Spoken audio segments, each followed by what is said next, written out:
First of all, I would like to congratulate Carrick because taking the United job to me is a very big risk. It's a risk to your career because you could end your career. Look at the last few coaches we've had for United. We had Ole that after I left United, he barely had a career. He went to Besiktas recently and he failed. He failed and he got sacked. And Ole was also interviewed for the whole process of being a Manchester United manager.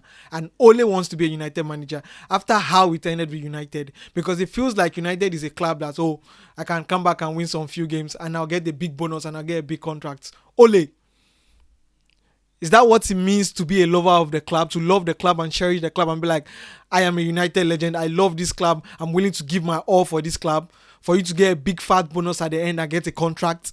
Is that what you want? Because it's crazy. But like I said, I have to congratulate Carrick because it's a risk. Ole didn't get a job.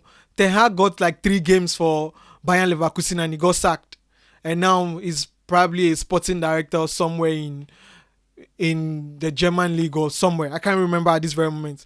But that job is a big risk. And Amorim just left. Who knows? So Carrick, for you to take the job and be like, okay, I want to risk my career for United. Well, he has 2 chances. He could actually take the job, do very well, and at the end of the season, we have big clubs trying to get Carrick for doing a wonderful job at United. Or he could fail at United, and that is it. And I think Fletcher made a good choice by going back to under 18s because, the job is not an easy job. And Carrick will find out after a week.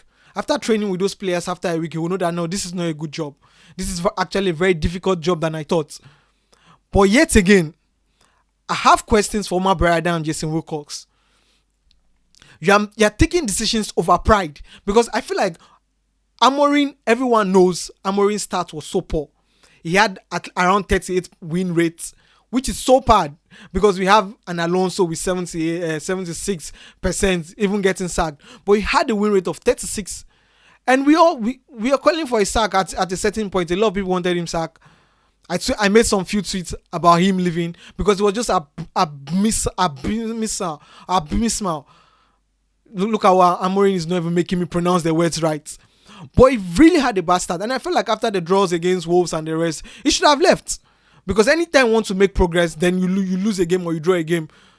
Especially against Everton. Losing that game against Everton with a man, it was crazy. And I felt like, okay, sack him. But you didn't sack him over that. You looked at all the results. You said, no, he's a good manager. He's a good choice. Let's leave him. And at the end, why do you sack him? We sack him because he questioned your decision and he told you that, oh, do your job, let me do my job because I'm the manager and I'm not a head coach and you are a sporting director. Do your job and let me do my job. And because of that, you wrote it that you sacked him. And now we are back to square one because with United, it always feels like we take 1 step forward and 3 or 5 steps back. Now we are starting a whole project, a new project, because at the end after all, you have given Carrick an interim manager role of like some 3 months or 6 months. Then at the end of the day, next summer we are signing a new coach and we are starting a project afresh. And how many years are you giving that coach? 2 years, 3 years to do what? To win the league in 2 years, 3 years? It's not possible because right now it feels like we are not making progress as a club. So Jason and Omar, I really wish they could just come out and tell us what is the plan for the club. What is the goal in the next 2-3 years? What is the goal and how are we going to achieve it? Are we going to suffer, struggle, cry the storm, and after we feel like, oh, the storm might be getting over, then a coach questions you and you sack him, and we're back to square zero or square one or whatever it is. We're back to zero. So then we really need a plan because I don't see the difference between this particular INEOS and the Glazers, which we've been shouting Glazers out for like the past 10 years because it's been crazy. It's been 10 years right now and there's not been a progress with United. Like 10 years we've not won a league title. What we do is settle with Carabao Cups and FA Cups and once in a while Europa Leagues.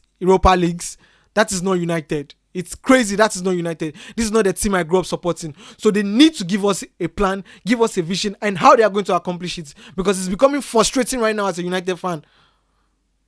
And finally, Dogo Dalo.